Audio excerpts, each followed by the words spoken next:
They laughed before she even opened the hood. Not the friendly kind of laughter. This was sharp, careless, meant to remind her of her place. One man shook his head and said it out loud, confident and cruel. "You'll never fix that." The garage smelled of oil, rust, and old pride. Her name was Lena Morales, and she had heard those words her entire life. She didn't look up when they laughed. She wiped her hands slowly on a rag, her fingers stained black in places that never fully cleaned no matter how hard she scrubbed. Her shoulders were tense, but her face stayed calm. Calm was something she had learned the hard way. The car sat silent in front of her, a battered pickup with an engine everyone else had already given up on. "It's done," one of the men said, leaning against a toolbox. "You can't fix a knock like that. Especially not you. Especially not you." Lena lifted the hood anyway. She was 32, small in frame, hair pulled back tight under a faded cap. The shop belonged to Frank, a man who had hired her out of desperation years ago when no one else wanted the job for the pay he could offer. "She's stubborn," Frank used to say. That's her problem. Stubborn was what kept her alive. The men standing around the shop that afternoon were regulars, drivers, part-time mechanics, friends of friends. They knew engines, or at least they thought they did. They also knew how to doubt her. "Bet you $5 it won't even turn over," one of them said. Lena said nothing. She leaned closer to the engine, listening, not with her ears, but with memory.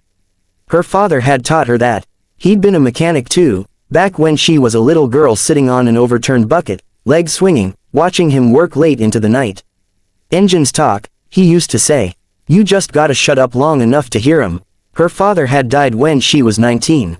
Heart attack, middle of a shift, hands still greasy when they found him. Lena hadn't cried that day. She cried later, in pieces, over years. "What's the point?" Another man scoffed. "She's gonna break something else." Frank stood in the doorway, arms crossed, uneasy. "Lena, maybe let it go." Customer already said. "I know," she said quietly. "But give me 10 minutes. 10 minutes was all she ever asked for." The men exchanged looks, shrugged. "Fine, waste your time." Lena reached inside, adjusting something most of them hadn't even considered. Her movements were careful, precise. This wasn't guessing. This was knowing. Her hands shook once. Just once. Not from fear, from memory. She remembered being 16, standing in another garage, when a man twice her size laughed at her and told her she should stick to cleaning. She remembered going home that night and crying into her pillow so her father wouldn't hear. "You don't need their permission," he had told her the next morning. "You just need your own." The shop grew quieter as the minutes passed. The laughter faded first, then the comments. Even Frank stopped shifting his weight. Lena wiped sweat from her forehead and stepped back. "Okay," she said softly. "Try it now." One of the men snorted. "This'll be good." Frank hesitated, then climbed into the truck. He turned the key. For half a second, nothing happened. Then the engine coughed. Once, twice, and then it roared to life. Not perfectly, not smoothly, but alive. The sound filled the garage, deep and unmistakable. No one spoke. The men stared, mouths slightly open, like they had just seen something they didn't want to understand. Frank slowly turned the engine off. He stepped out of the truck and looked at Lena like he was seeing her for the first time. "How?" he asked quietly. She shrugged, exhaustion washing over her now that the tension was gone. Loose timing chain. Everyone was listening. To the wrong noise. One of the men laughed nervously. Guess you proved us wrong." Lena didn't smile. Because this wasn't about proving anyone wrong. It was about surviving another day in a world that kept telling her she didn't belong. She walked to the sink and washed her hands, the oil swirling down the drain like it always did. Her reflection stared back at her from the cracked mirror, tired eyes, jaw clenched too tight. Frank cleared his throat behind her. "I should have said something earlier." She nodded, not trusting her voice. That night, Lena stayed late. Not to work, but because she didn't want to go home to the quiet apartment where the walls still held too many memories. She sat on a stool, staring at the truck, heart heavy. She didn't hear the customer come in. "You fixed it," the man said, disbelief in his voice. She turned. "Yes." He hesitated. "They told me you couldn't." She met his eyes steadily. "They're wrong a lot." He laughed softly. "I guess they are." When he left, Lena locked the shop and stood alone in the silence. And for the first time in a long while, she allowed herself to cry. Not because it hurt, But because something inside her had finally started to heal, the tears didn't last long. Lena wiped her face with the back of her hand and took a deep breath, the kind her father used to force her to take when she got overwhelmed. Slow in, slow out. The garage felt different after the engine had started, like the walls had shifted just enough to make space for her. She turned off the lights and went home. Home was a small apartment above a closed-down laundromat, the kind of place where the pipes knocked in the night and the heater worked only when it felt like it. She dropped her keys into a chipped bowl and leaned against the door for a moment, letting the silence press against her chest. Some nights, the quiet hurt more than the noise ever had. She made herself instant noodles and ate them standing up, staring at a photo taped to the fridge. Her father, smiling, arms slung around her shoulders, both of them filthy with grease. He had been proud of her. Quietly, fiercely. "They'll see one day," he'd said. "Just don't quit before that." The next morning, the garage was already buzzing when Lena arrived. A few heads turned, conversations dipped. She felt it immediately, the shift. Not respect, not yet, something closer to uncertainty. Frank handed her a cup of coffee without saying anything. That alone meant more than an apology. By noon, word had spread. A man came in with an old sedan no one wanted to touch. "They said you're the one who fixed the pickup," he said awkwardly, not quite meeting her eyes. "I can take a look," Lena replied. She stayed late again, and again. The work didn't change, but the looks did. Some men stopped laughing, others doubled down, their jokes sharper, their voices louder, like cruelty might restore the balance they felt slipping away. One afternoon, a new mechanic named Ray joined the shop. Young, loud, confident in the way only someone who had never been dismissed could be. He watched Lena work for a while, then smirked. Didn't know this was a charity gig. Lena didn't respond. Ray leaned closer. "Seriously, Frank, you let her handle engines now?" Frank hesitated. That hesitation hurt more than Ray's words. "She's good," Frank said eventually. Ray laughed. "Good enough to break something expensive." Lena felt her hands shake again. Not from doubt, from anger. But she swallowed it, because anger cost too much. That night, a call came in just before closing. A breakdown on the highway. A family stranded. The engine wouldn't start. Tow truck already en route, but the driver insisted on advice. Frank looked at Ray. Ray shrugged. "I'm done for the day." Frank looked at Lena. "You up for it?" She nodded. She always nodded. The car arrived just before dark. A minivan packed with a mother, 2 kids, and a dog. The mother looked exhausted, fear tucked just beneath her politeness. "We don't have much money," she said quietly. Lena smiled gently. "Let's see what we can do first." She worked carefully, explaining everything as she went, kneeling on concrete that dug into her knees. The kids watched her with wide eyes. "Are you a real mechanic?" one of them asked. Lena laughed softly. "I hope so." When the engine started, the kids cheered. The mother cried. She hugged Lena without asking permission. "I didn't think anyone would help us," she whispered. Lena held her for a moment, feeling something warm bloom in her chest. That night, she went home lighter.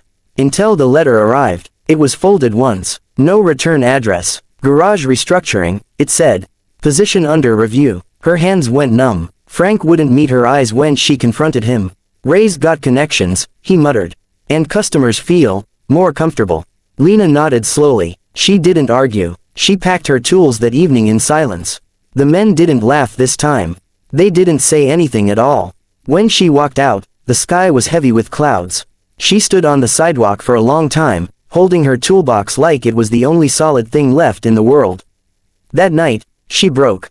Not loudly, not dramatically. She sat on her kitchen floor and cried until her chest ached, until the strength she'd borrowed for years finally ran out. "I tried," she whispered to no one. The phone rang the next morning. She almost didn't answer. It was the man from the pickup truck. "They told me you're gone," he said, anger sharp in his voice. "Is that true?" "Yes," she said simply. "That's a mistake," he said. "And I'm not the only one who thinks so." 2 days later, 3 cars showed up outside the closed garage. Then 5, then more. People waited. Frank watched from the doorway, panic growing. They weren't there for Ray. They were there for Lena. By the end of the week, the shop was quiet. Too quiet. Frank came to her apartment. He stood awkwardly in the doorway, hat in his hands. "I messed up," he said. "I forgot who kept that place alive." Lena looked at him for a long time. "Too late," she said gently. She didn't go back. She rented a small space near the highway. One bay, one lift, her name painted on the glass in simple letters. Morales Auto. The first engine she fixed there took 3 tries to start. When it finally did, she closed her eyes. And for the first time, no one laughed. The morning sun hit the glass of her new garage and bounced off the freshly painted letters, Morales Auto. Lena stood outside, hands on her hips, staring at the small lift bay that now belonged entirely to her. It wasn't fancy. The walls were bare. The floor had tiny oil stains already.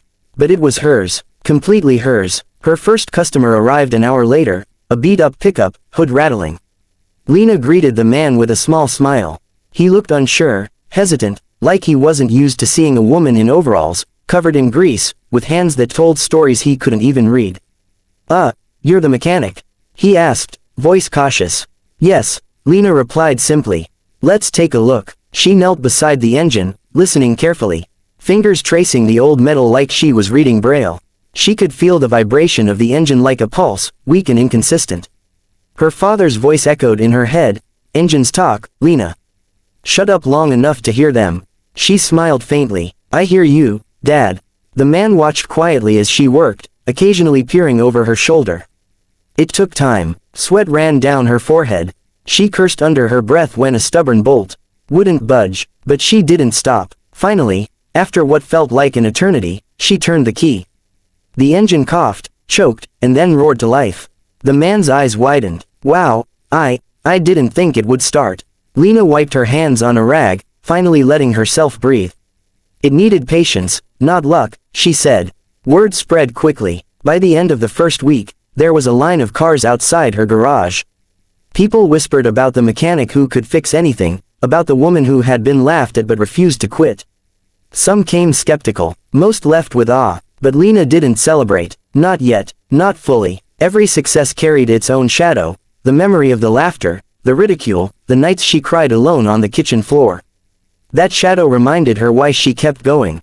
One afternoon, a man walked in with a luxury sports car. His eyes scanned her from head to toe, disbelief flickering. You're the one who fixed the pickup last week?" he asked, a smirk playing on his lips. "Yes," Lena said, calmly. He laughed, loud this time, cruel and deliberate. "I'll bet you can't even touch this engine without breaking it." Lena straightened. "I don't touch things I can't fix." The room grew quiet. Even the other customers watching froze. He raised an eyebrow. "Oh really? Let's see." He handed her the keys, leaned against the wall, and waited. Lena opened the hood, her hands steady. The engine was complicated, expensive, intimidating to anyone who wasn't trained. But to her, it was just another challenge. Another puzzle, another chance to prove herself. Not to him, not to the world, but to herself. She worked silently, listening to every tick, every vibration, every subtle sound the machine made. Sweat beaded on her forehead. Her arms ached, but she didn't falter. Finally, she wiped her hands and turned the key. The engine started, perfectly smooth, every gear responding like it was alive.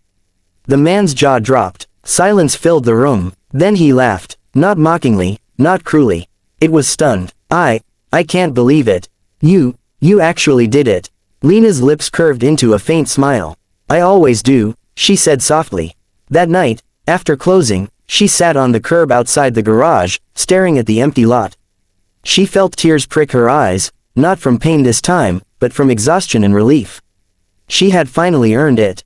Not the respect of the men who doubted her, but the quiet pride that came from surviving, fighting, and not giving up. A car pulled up slowly, headlights washing over her. It was Frank. I wanted to apologize," he said, voice low, almost afraid. "I didn't believe in you before. I was wrong. You earned this. All of it." Lena looked at him for a long time, silence stretching between them. "It's not about belief, Frank. It's about doing the work when no one else thinks you can." He nodded, swallowing hard. "I see that now." For the first time, she felt a weight lift. Years of doubt, of ridicule, of loneliness and struggle, still there, but smaller somehow. She had survived. She had fought. She had proved herself, not to the world, but to herself. That night, she finally let herself smile fully. Not a small, polite smile. A smile that belonged to someone who had faced every voice that said you can't, and had answered with action, with skill, with unshakable persistence. Somewhere in the distance, the city lights flickered like stars. Lena closed her eyes, breathing in the night air.